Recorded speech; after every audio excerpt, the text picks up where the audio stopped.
everyone. Thank you for joining us for today's discussion on impact reporting. My name is Sarah Gelfand, and I'm the Managing Director at BlueMark.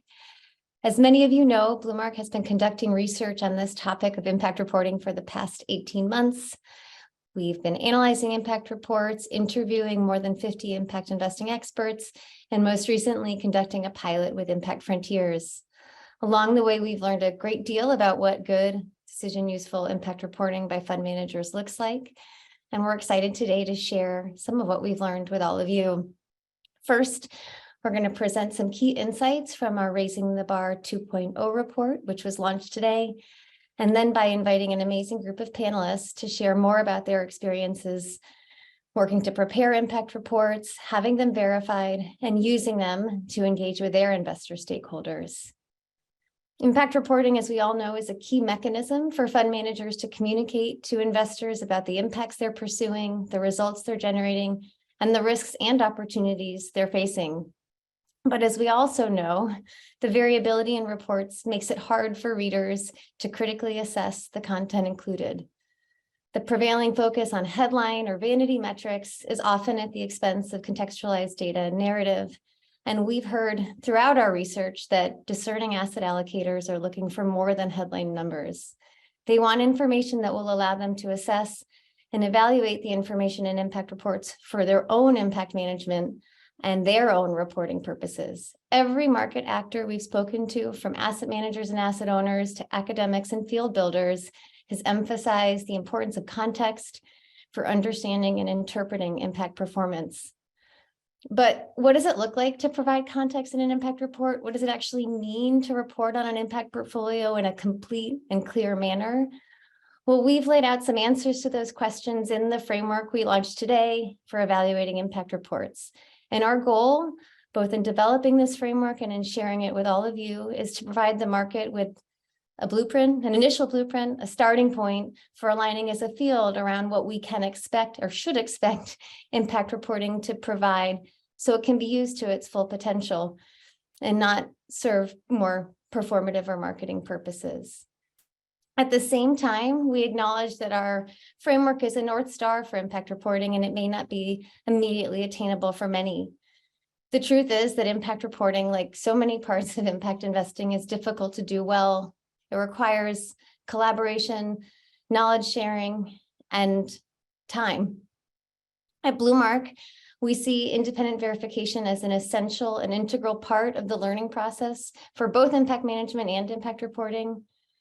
And we've designed the impact reporting verification methodology that we launched today to help investors both understand how their impact reports stack up against their peers, and also the specific steps they can take to improve their reporting. I hope you'll take the time to read the report, which we've just put in the chat. And I also hope you'll provide your feedback, questions, and criticisms as we all work together to bring a higher level of understanding and interpretability to impact performance. You'll hear feedback from today's speakers, and we hope you'll include and ask your own questions and comments in the Q&A, which we intend to address in the last 15 minutes of our session. But first, I'm going to hand the mic over to my colleague, Tristan Hackett, to walk us through the framework for evaluating impact reporting that we launched today. Thanks, Tristan. Thank you, Sarah. So I'll take us through this framework very quickly before handing it back to a conversation with a super exciting group of panelists that we have. But we do hope you all get a chance to read the report, which is now live on the website, and really hope that the framework that we've designed is useful in improving your own understanding and practices around quality impact reporting.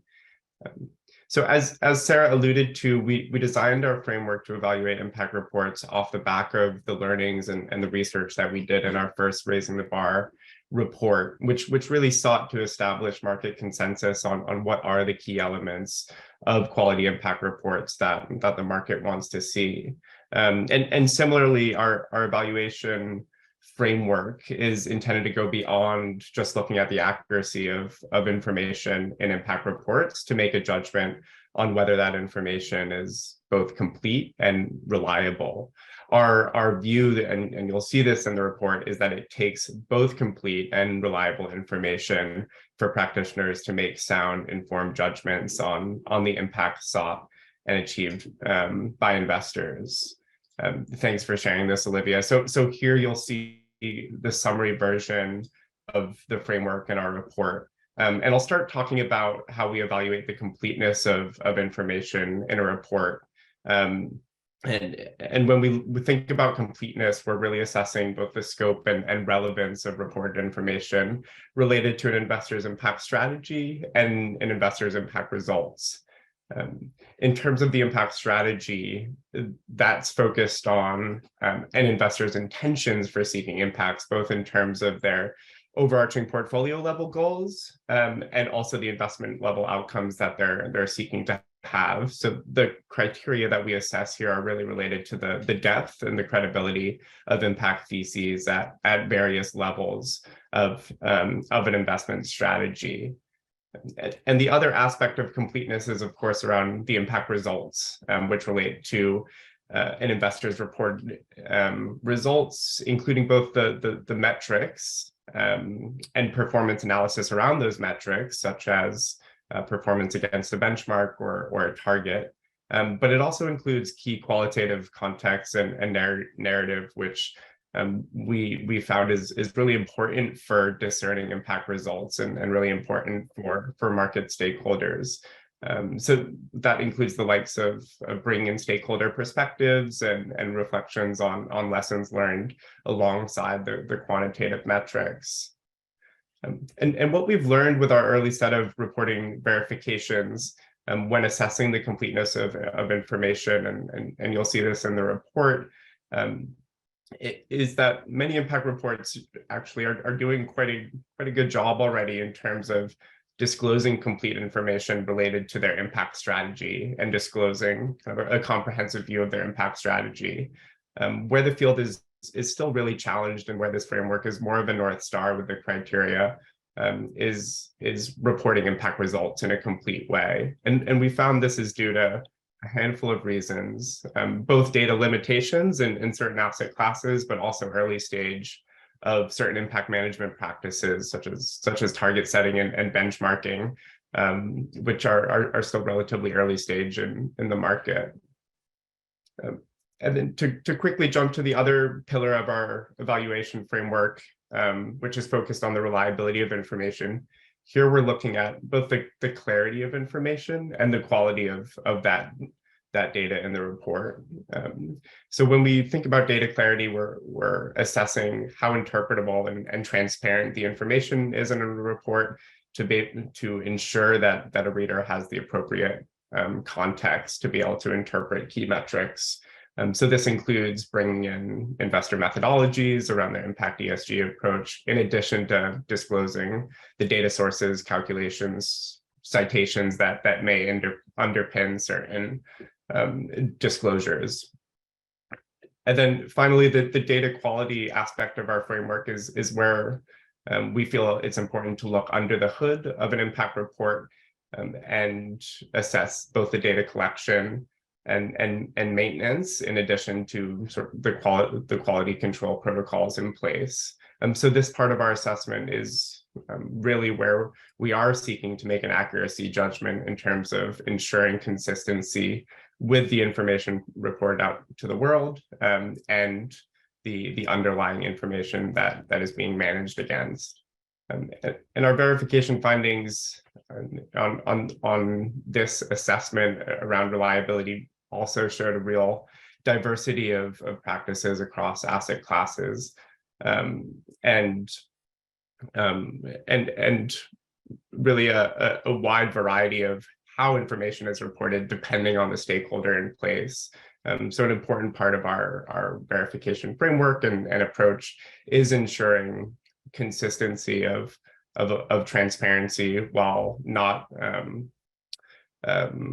jeopardizing the interpretability across various stakeholders.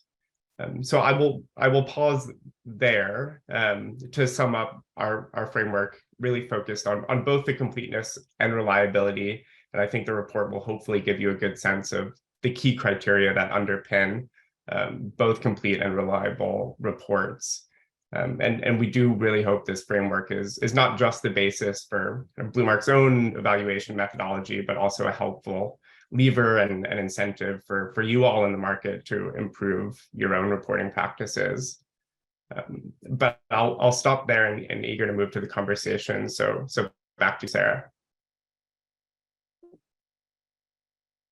Thank you, Tristan. I appreciate you walking us through the framework and giving a preview of some of what we've learned. And now I'm excited to bring forward 3 of the funds that were early adopters of this new framework and a couple of other esteemed guests. So let me start by introducing Kahe Law from the TELUS Pollinator Fund for Good. She is an investment director there. Roger Liu, a partner at Impact Engine, a venture capital and private equity firm. Philip Essel from Big Society Capital, Managing Director and Head of Impact. Marco Brandenburg, Senior Program Officer on the Mission Investments team at Ford Foundation. And Mike McCrellis, the Executive Director of Impact Frontiers. So we're going to start with a conversation, and I'll ask Roger, Philip, and Kahe as pilot participants who have, well, both subjected your report to be verified, but also went through the process of preparing reports and do prepare reports on a regular basis for your investors. I'd love to start by asking, what do you wrestle with? And Roger, I'm going to ask you to start. What do you wrestle with when you provide reports to your investors? And what do you wish they appreciated or understood about the impact of your portfolio that's hard to convey? Well, thank you, Sarah. It was really interesting to participate in the pilot, first off. In terms of the questions, I mean, the hardest part actually is just the logistics involved, and there's a lot of data collection, verifying it for consistency and accuracy, and just making sure we're not doing anything, injecting noise into the process. I think as far as our investors, like, probably just the amount of work and effort that the companies put into it as well. Oftentimes, this isn't exactly easy data for them to gather, and we make them do it a couple times a year. And so that process hopefully is additive to what happens to the company. I think that's actually one of the things we've been striving for, is that the data, the impact metrics themselves actually are part of the KPIs that the companies track over time. And that's kind of a work in progress, honestly. So I'll leave it at that. I really appreciate those comments, Roger. That is definitely time consuming and intensive to put these reports together. And Philip, I guess I'll ask you next. What's your take on some of the hardest parts about preparing reports and what you wish your investors understood? Right. So thank you, Sarah, and great to be here. Hi, everyone. So I'm speaking here specifically about the Schroders BSC Impact Trust, which is only 2 years old. So it's a fairly new product.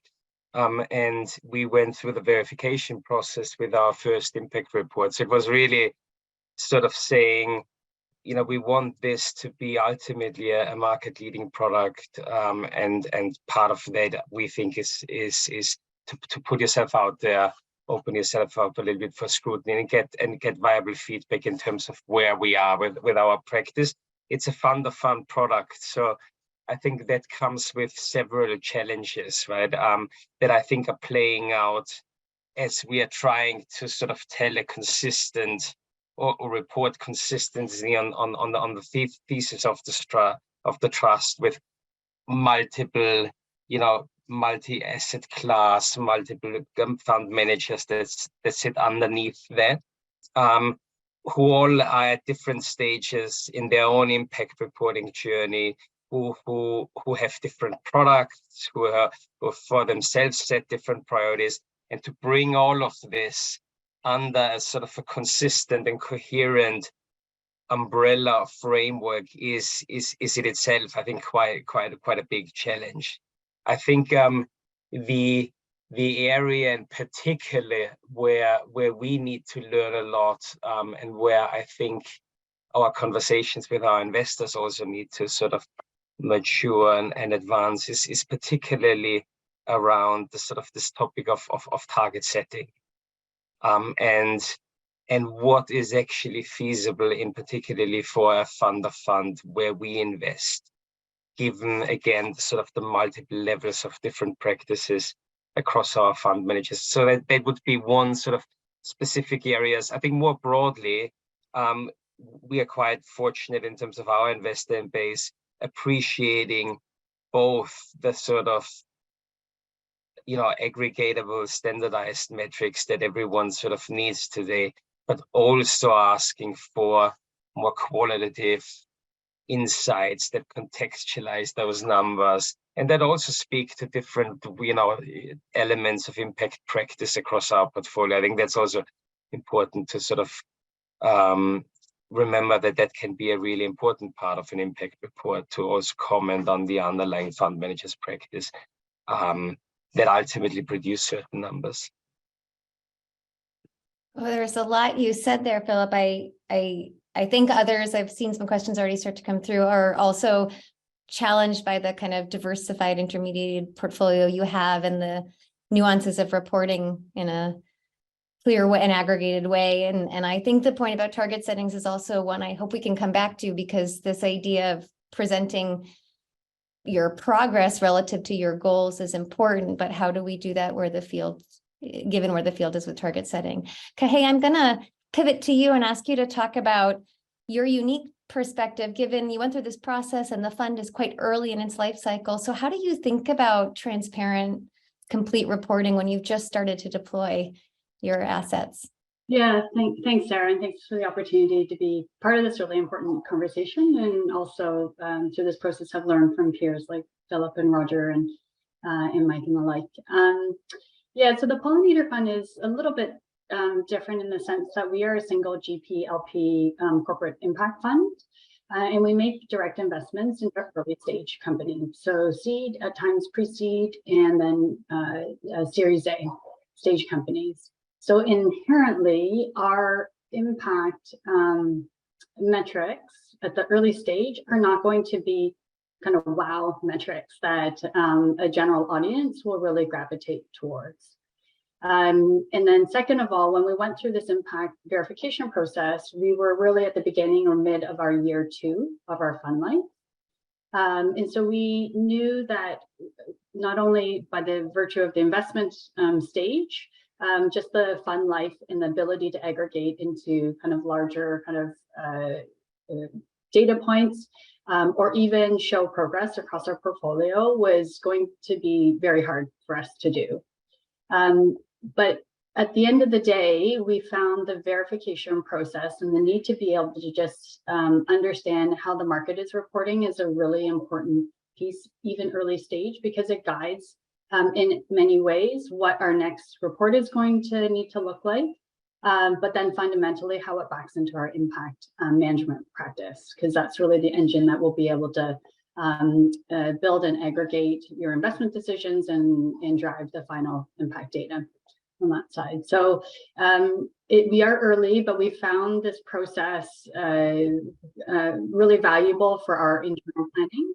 That said, the challenges that Philip and Roger have identified in terms of different stakeholder interests with varying degrees of sophistication and just understanding what impact management is and being able to digest that information and ranges among our stakeholder group.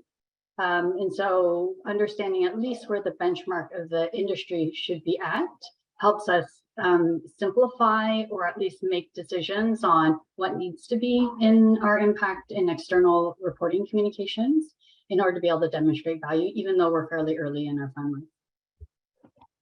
Oh, thank you, Kahei. There's a lot in there. And I just want to double down on that comment you made about the connectivity between reporting and practices. You can only be transparent about things that you're managing to. And so they're really kind of two sides of the same coin.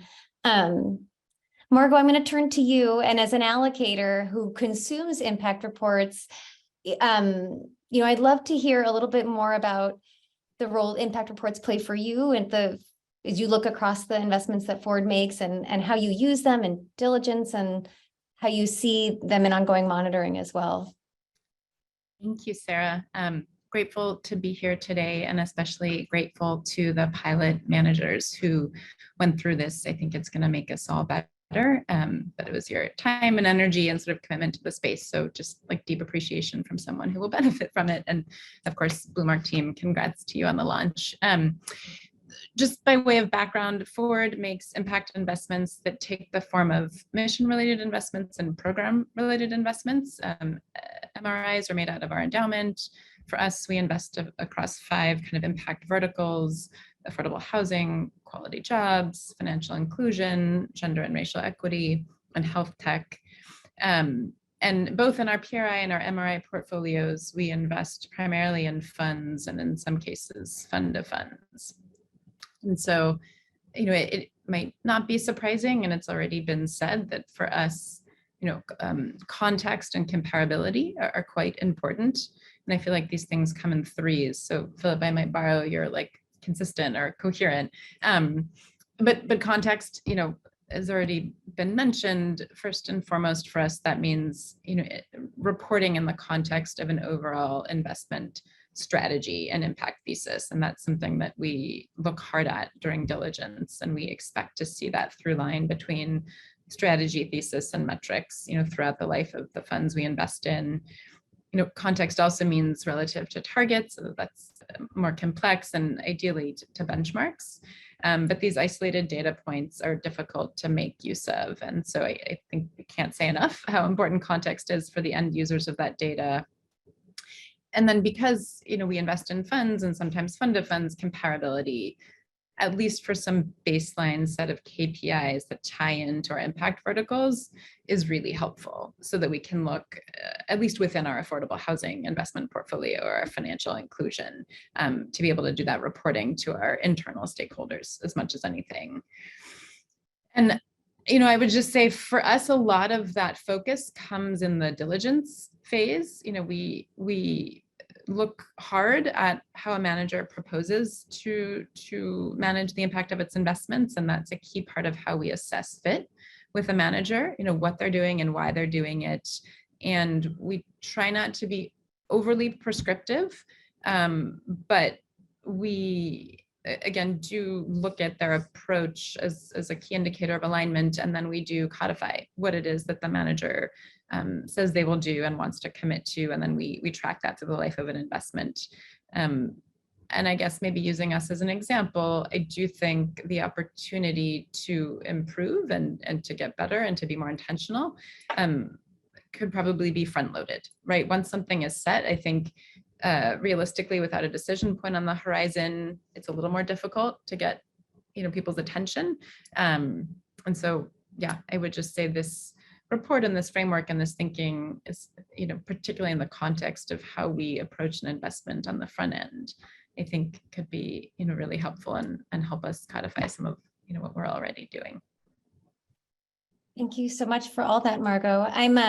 We've been flooded with questions, so I'm gonna try to weave a few of the audience questions into my next round for you all. And I really want to hear again from Roger, Kahay, and Philip about things that you learned going through the verification exercise that made it helpful, and a couple of things that I'll potentially I'll prompt you that the audience is curious to understand is, this framework is designed for reporting by fund managers to their investors, but how do you think about reporting to more public audiences? And, to what extent did the verification learnings tease out for you what belongs where? There's a question here about stakeholder engagement. So to the extent that any of you really were able to bring stakeholder voices into your reports, I think folks would love to hear.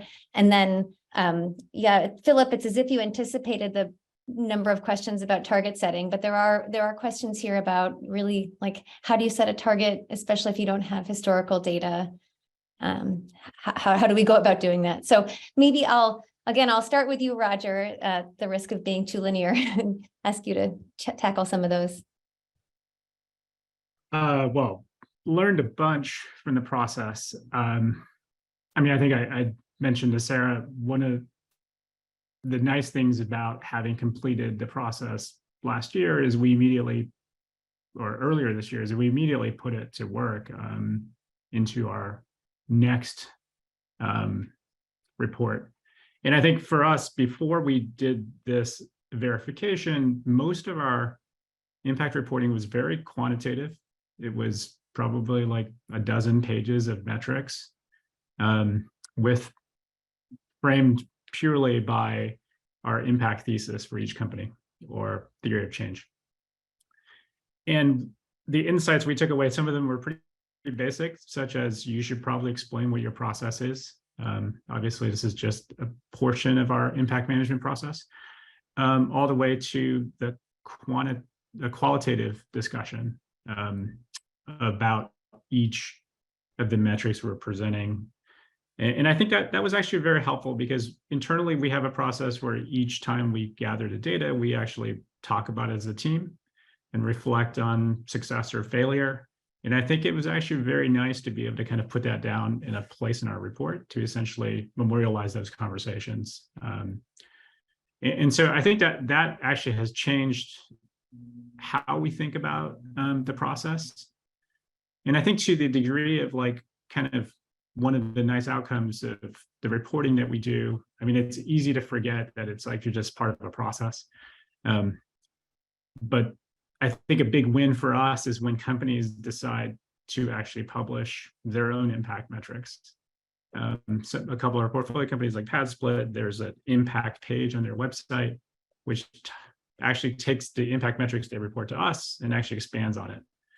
And so those are the kinds of successes we like to see, is that the companies themselves start talking about it as sort of a marker of their success. That's so great. And I mean, some of what we talked about as this panel preparing for today was making sure that impact reporting by managers to their investors isn't perfunctory. And the same goes, I think, between companies and fund managers, to make sure that there's value being driven on both sides. And it seems like public sharing of impact KPIs is a really good marker of that on the part of a company. I mean, I'll say the one thing to add to that, and sorry for going long, is we've been doing impact reports for like 7 years, and I don't really get much feedback from our investors. They take it, and I think if it wasn't there, they probably would ask, where's the impact reports? But so it was really nice to have a team kind of go through it and give us very detailed feedback on what we're doing. And so I think that in itself, if probably many of you investors out there who do produce reports, I'm curious, how often do your investors actually ask you questions or give you feedback on the reporting? Well, I wish we could take a poll, but Philip, because you both went through the process, but you invest in funds and also receive reports. Maybe I'll ask you, how often do you and how do you engage with the managers in your portfolio on the reports you receive, and do you give them feedback? And then maybe you can comment a little bit about what you learned through the process too. Yes. So I think the short answer, we do engage with our fund managers on the reporting we receive. And we consider the reporting as a really important input to what we call or refer to as an annual impact conversation. So we actually, as BSC, we have at least once a year dedicated conversation with our fund managers where we discuss impact performance against thesis and goals, and impact practice. And I guess as part of the preparation for these conversations, we will review the impact reporting that we receive from our fund managers on an agreed basis. And I would definitely say that the quality of the conversation correlates positively with the quality of the impact reporting that we receive, right? So we have much better conversations around performance based on solid impact reporting that we receive up front. But I think the conversation is still really important for the many reasons that we started to discuss here, right? In terms of being able to contextualize and ultimately sort of really tease out the so what, what are you really learning about your thesis, the underlying business models that you invest in, and the ability to really drive impact, and what does that mean in terms of going forward and potentially doing differently. So I guess that's on point. I think Roger's point, though, in terms of which people generally not engaging really around impact reports is a really important statement. So I hear very often from fund managers, you guys are asking for this, but you're the only one.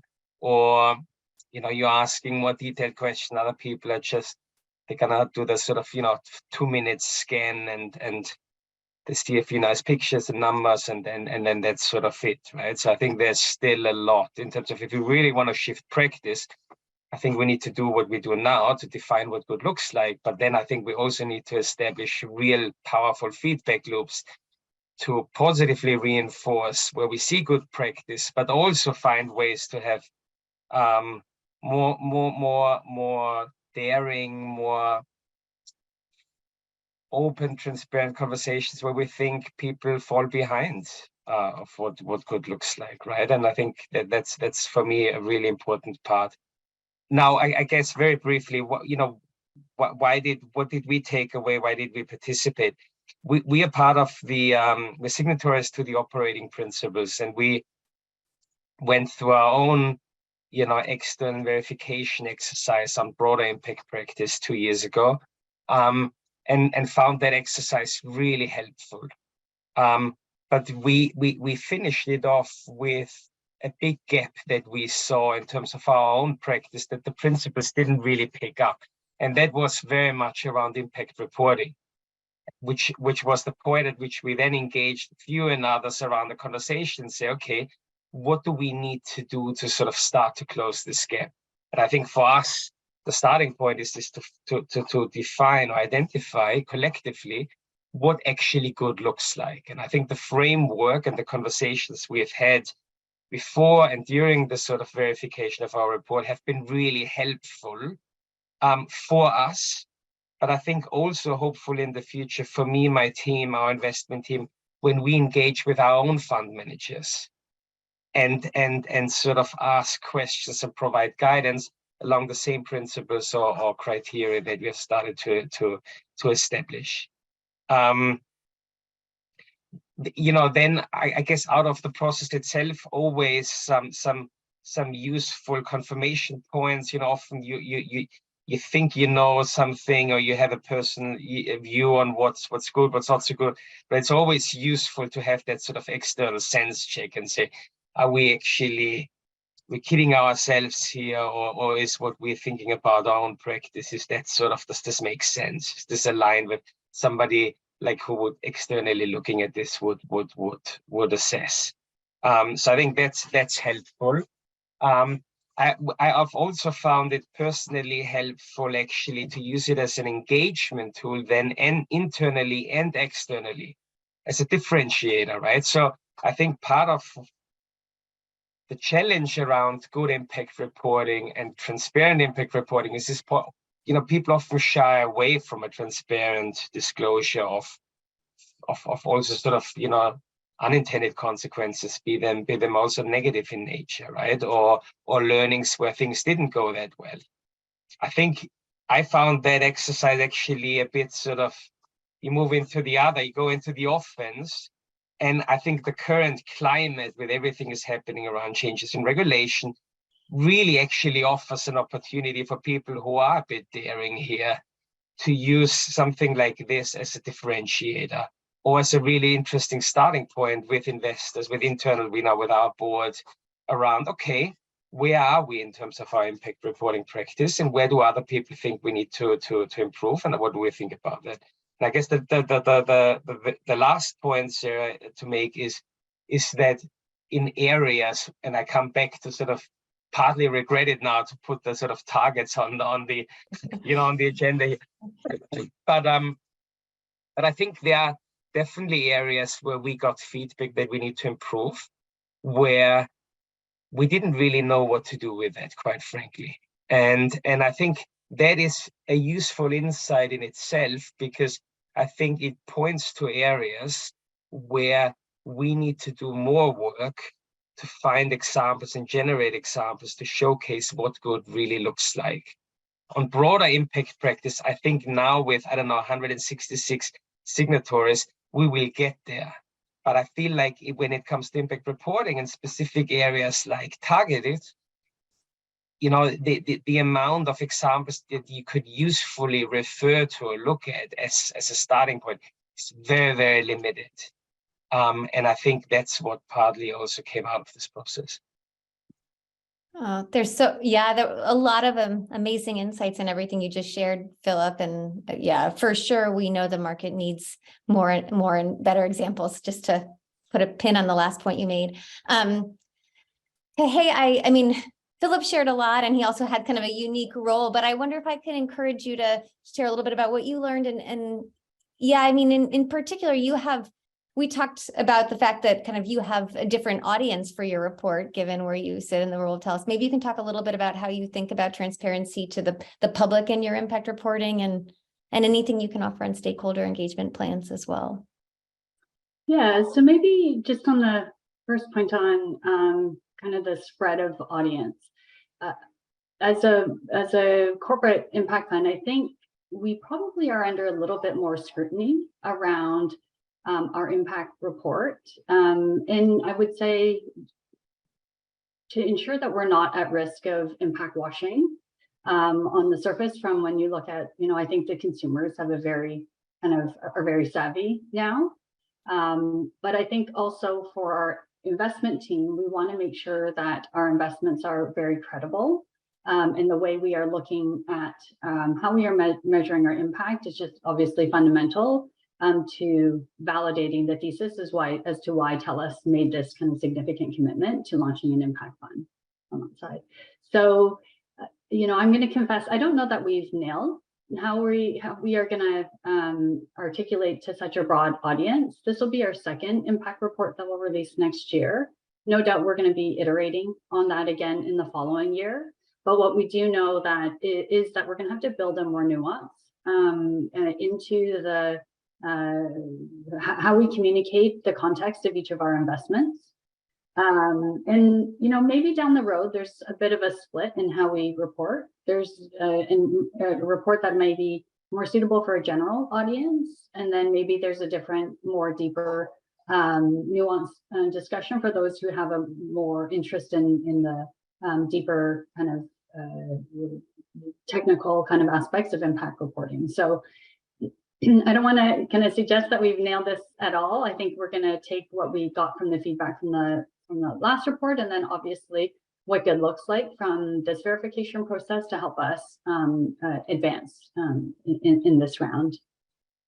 I think in terms of stakeholder engagement, the part that I wanted to kind of highlight a little bit is the work that needs to be done, or the support that needs to be offered to companies themselves as well. So looking a little bit more upstream in terms of where the information is actually kind of coming from. So what Roger and Philip, Margot has kind of talked about in terms of, what fund managers kind of look at, and the level of engagement from fund manager that all resonates. But what we're finding from our early stage companies is they're looking for support to understand how they can level up their own impact reporting.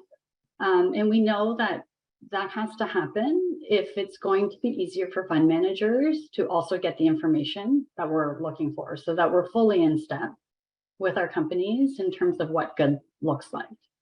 And so what we're trying to build is almost take in like lessons learned from this verification process and see how much we can drive that down and support our companies to be able to also work together and have a kind of a strong chain of custody of data, if you will, against the same type of external reporting standards. And I think that's, for us as a fund manager making direct investments, that's probably the most important kind of area that we're focusing on for next year, in terms of making sure our portcos are able to understand what good looks like as well. And so that process will be a lot more streamlined for us. Thank you for all that. Margot, I want to turn to you. I mean, Philip, Roger, and Kahei have all talked a bit about the learnings they've taken from the verification process that will shape and improve how they prepare future reports.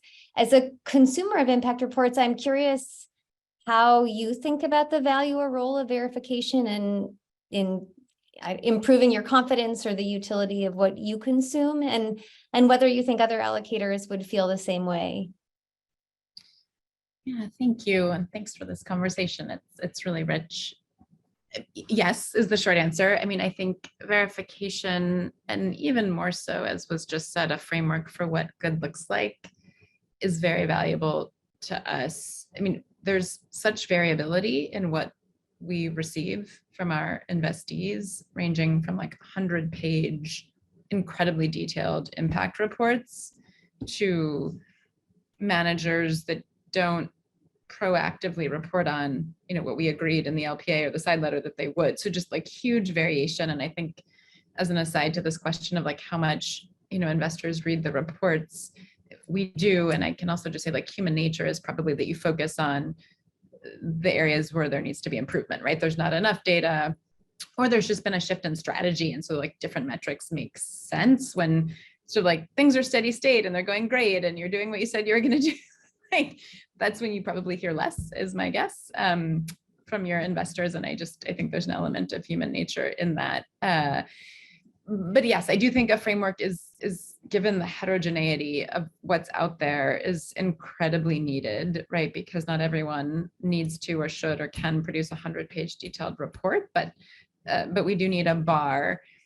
If we invest a lot in emerging and early managers, and so to Kahi's point, like, we think a lot about the burden that it places on that manager and on its portfolio companies. And I think you are allowing for that in this framework. And it sounds like you got feedback in this pilot that might suggest ways of kind of calibrating this for the stage of a manager, because probably the principles should be universal, but the way that they're applied and what good looks like at different stages of a fund manager's life necessarily, I think, need to look different if they're gonna coexist with all the other kind of constraints and demands and competing factors on the minds of both GPs and LPs. So I was heartened to see that in the report, and imagine that as this gets refined going forward, that sort of life stage question will become more refined. I do have a question about the industry's ability to sort of hold data on information on reporting quality with better information on impact performance. Like, in isolation, they're quite distinct. And I think this report speaks to that well. And in practice, people's ability, all of our ability to hold complexity when there's like 10 other things coming at you, diminishes somewhat. So I don't know if it's a question or a concern, but how, good and thinking about good for reporting compares with good in the context of performance, as we have more refined expectations for both, I think will just, be something that probably we all need to pay some attention to. Oh, that's such an important observation, and commentary on our limitations as humans. And actually, maybe that's a perfect segue for me to introduce Mike, who's been sitting here observing. And Mike, I'd love for you to talk a bit about what Impact Frontiers plans to do going forward to address some of the many unanswered questions related to continuing to drive increased transparency and quality of impact reporting. And then we'll come back to some of these audience questions and ask the panelists to re-engage. I'll hand it to you, Mike. Great. Thank you so much, Sarah. And thanks everybody for this really rich and thoughtful conversation. Just for those who may not be familiar with Impact Frontiers, we're a nonprofit field building organization that incubated within the IMP, the Impact Management Project. And now that the IMP is wound down, we're continuing on as stewards of the norms facilitated by the IMP, and also continuing to work on that nonprofit consensus building on new practices of impact management. We also work with cohorts of investors on impact management, including many of those here. And so when there's an opportunity to work with BlueMark to pilot new ways of verifying and improving the quality of impact performance report, we were keen to support it. Now that this work with BlueMark has wrapped up, we're very happy and grateful to BlueMark for sharing what they've developed in the public domain as a publican for the sector, sort of handing the baton over to Impact Frontiers, and then with the support of Rockefeller Foundation, lifting up this work and inviting feedback from a wide range of stakeholders, including funds, asset owners, allocators, other verifiers, other standard setters, civil society organizations, to make sure that we get to a future state where when funds get an impact report verified, it's clear what's being verified and how, no matter which verifier they use. So we don't land in a state of sort of lack of clarity where each verifier has their own bespoke methodology and you never know exactly what's being verified. So that we can eventually get to the state that Margot mentioned of it actually being clear which funds and which companies are having relatively more or less impact, so that capital can be allocated preferentially to achieve those impacts most efficiently. So we're now just today launching the start of the next phase of this work, which will start by inviting feedback from all of you on the call and the sector at large to comment on what you've heard today, on the great report that BlueMark has put out, and to say what would you want us to think about as we begin to build something that could be widely adopted by a number of verifiers. We're also going to spend a lot of time going deep on existing approaches to non-financial reporting and assurance, because a lot of work has already been done in this area. And we want to make sure to be interoperable with all of that work and non-duplicative with all of that work, and build on it rather than duplicate it. We'll work towards putting out an interim draft for comment in the middle of 2023, and then a final draft towards the end of 2023, and then look for a nonprofit voluntary standard setter to hand the work off to at the end of the project, given that Impact Frontiers is not itself a standard setting organization, but more of a sandbox for prototyping good ideas that could be eventually evolved into standards. So with that, why don't I pause there, and just again, thanks to the group and to Sarah and the BlueMark team. Thanks, Mike, and you played an instrumental role in this report too, so thanks as well. There are a couple questions from the audience about regulation and regulatory standards and their kind of overlap or lack thereof with quality impact reporting. Can I ask, does anybody in the panel want to talk a little bit about what both kind of disclosure and classification regulations, as well as corporate level reporting regulations, might mean for how we as a field drive forward impact reporting?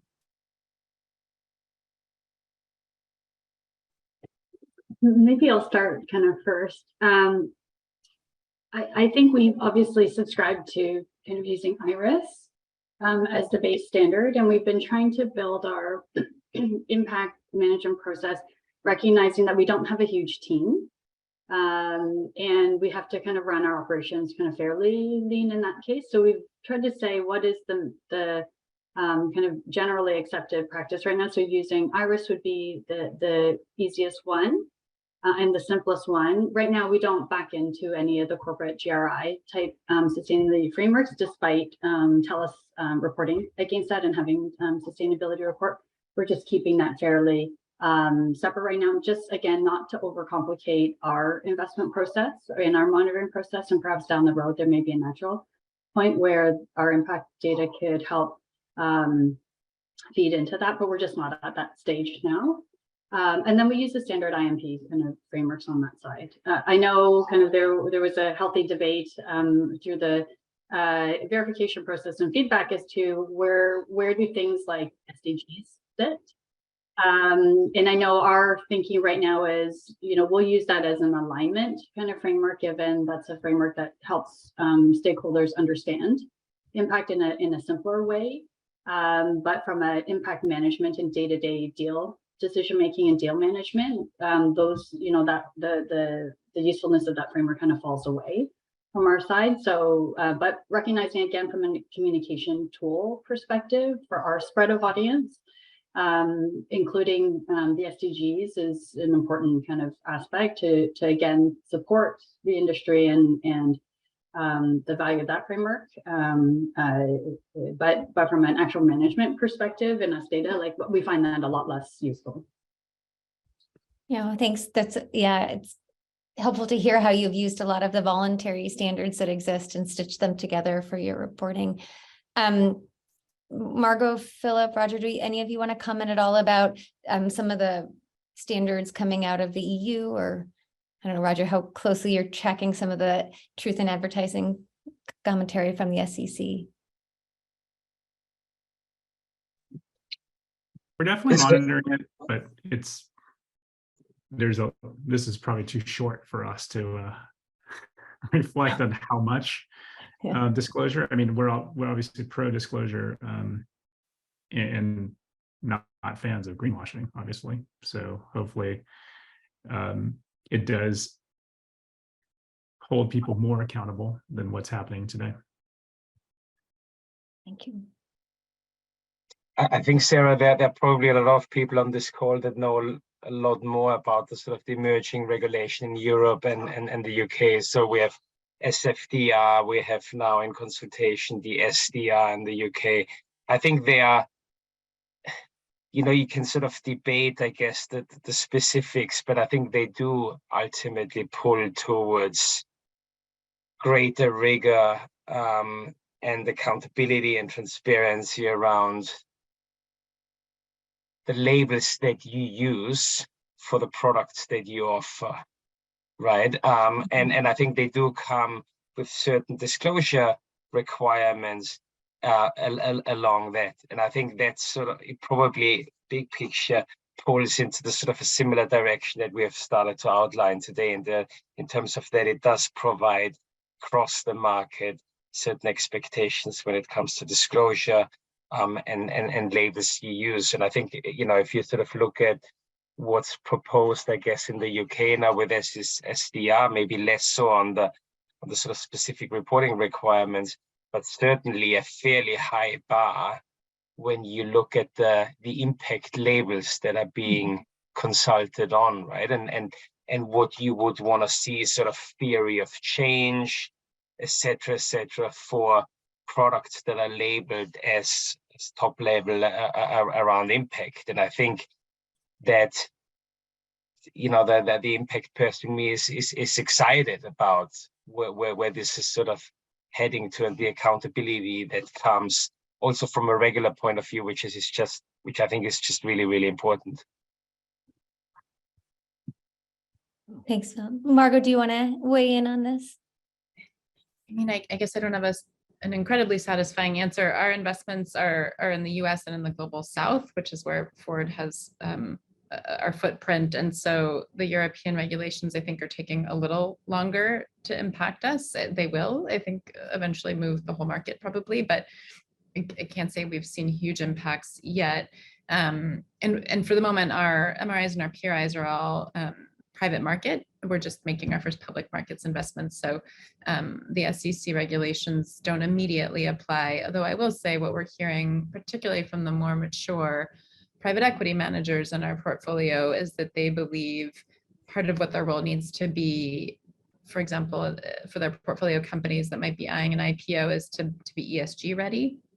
For better or for worse, that's got a lot of complexity to it. But what it means to be sort of ready to be a public company looks different now. And so we're seeing that come up in our US private equity managers, but it's not a direct answer to the question. It's just something that we're seeing. Well, I thank you for all of you. I feel like the through line through a lot of what you're sharing is that the scope of disclosures, the expectations of what gets reported by companies and funds across ESG and impact is a moving target, but increasingly a higher bar. And hopefully the pioneering work you guys have been doing will set you up well to be able to be responsive to that bar. I can't believe we only have 5 minutes left. I want to maybe ask each of you to offer a couple of parting comments about what you see as sort of some of the most important work that needs to be done, and that you look to implore your fellow practitioners listening in on this conversation to step up and help with as we try to move to a more transparent, accountable kind of role for impact reporting that, to Roger's point, protects us from greenwashing and allows us to be accountable to our results. And I will start with you, Mike, and ask you to maybe offer your kind of parting comments to the audience about what you hope this group will do. Thank you so much, Sarah. Our goal is, as always, to create transparency about what's actually happening to end stakeholders and to the planet, is the great question from Lindsay Smalling is, so that fund managers can allocate capital towards those impacts subject to their financial goals. And I think that impact reports have the potential to help with that capital allocation process, and especially if asset owners create both the demand for fund managers to report with transparency and the flexibility to do so, and even a window of opportunity like a safe harbor where they will be penalized for the first time they sort of provide that first transparency. So those are some of the things that we'll be thinking about in our next phase, carrying your great work forward. Thank you, Mike. Roger, can I ask you to go next? Yeah, the transparency comment is super interesting one. I think it'd be great if there was a safe place to discuss impact failures or when things don't go as planned. I don't think any of us are incented to really talk about that. Not that, you know, I have any in my portfolio, but so that's what I would love to see some progress. Thank you. Okay. Yeah, Roger, we don't have any either in our portfolio. It's really amazing. The transparency is really good. I think at the end of the day, for the industry to move forward, we all have to subscribe to frameworks like this. And as much as this is a moving, kind of an evolving framework, like we have to just rally around something that is sufficient and helping the fund managers move forward their impact reporting. I think that's really important. So kind of kudos to BlueMark for kind of offering this framework for us to rally around. And we all know that this is an evolving practice. So we all kind of have to make that commitment and iterate as that process go forward. And I think for us, the other piece is having more funds share their impact data, because there is, for us, there's just no, with our breadth of kind of investment areas and impact areas, there isn't a silver bullet to what, the impact should look like, in the sense that while there is impact benchmarks, every company has nuances, and that nuance matters so much. So I find the most value is having conversations like this with Roger and Philip and Margot, and through the curated and cohort kind of experience with Impact Frontiers, is just learning from your peers and helping you develop your own judgment as a fund manager for what's right, coupled with the frameworks like the BlueMark kind of verification process. Then we're going to be improving our own practice while drawing on the knowledge from our peer group outside. So all of this to say is just jump in. We got to put in your first effort, and then know that this is going to be an evolving process along the way, and that we're all learning along the way. Well, thank you, Margot. All these great parting thoughts already. I guess I would just add that timing, I think, counts for a lot. And, Sarah, like in the early days of impact investing, we would talk about this Goldilocks principle, right? Of like not too easy and not too hard. And we take the not too hard part pretty seriously. Like it's hard to do this well. And at the same time, we know per the Gin that like total AUM just crossed the $1 trillion threshold. And so I think, to that point about evolution, it is the right time to make sure this isn't too easy either, right? And so this is a good time in the evolution of the market to put out a framework like this and to really try to kind of level up when it comes to reporting. Oh, thank you. Philip, we're at time. I'm sorry, I'm not going to let you have the last word. Thank you, everyone. You guys were amazing panelists. This was a rich discussion, to borrow words you already used. And thank you to those who dialed in. I really hope you'll follow some of the sage advice of the group here by participating, giving feedback, and stepping up. And we welcome your feedback. I hope to hear from many of you soon. And thank you again for being here. Bye, everyone.